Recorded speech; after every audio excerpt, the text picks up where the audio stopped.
Aujourd'hui, je vais vous raconter l'histoire bouleversante d'une brillante élève de terminale qui a vu son destin basculer à cause de l'amour et de la trahison. L'année dernière, Hawa était une élève exemplaire, toujours parmi les meilleures de sa classe. Elle obtenait d'excellentes notes et se préparait avec détermination pour son baccalauréat. Tout allait bien jusqu'à ce qu'elle rencontre Mohamed, un autre élève comme elle. Très vite, une belle complicité s'est installée entre eux. Ils partageaient tout, leurs rêves, leurs ambitions, leurs moments de joie et de doute. Ils révisaient souvent ensemble, faisaient des exercices le soir après les cours et s'encourageaient mutuellement dans leurs études. Pour Hawa, Mohamed était plus qu'un simple amour. Il était aussi un soutien, une source de motivation.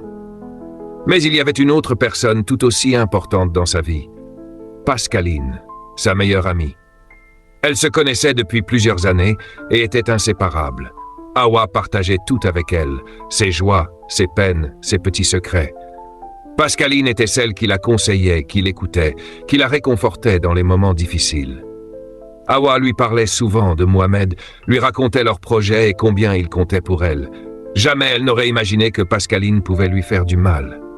Et pourtant, un jour, Hawa a découvert l'impensable.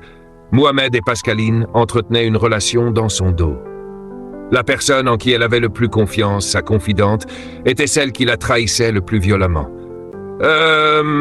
J'ai envie de faire une deuxième partie. Non, on continue, sinon vous allez me tuer. Elle se sentait trahie, humiliée, brisée. Dès lors, sa vie a changé. Elle n'avait plus la force de se concentrer. Son esprit était hanté par cette double trahison. Elle ne mangeait plus, passait ses journées à ressasser cette douleur, incapable de tourner la page.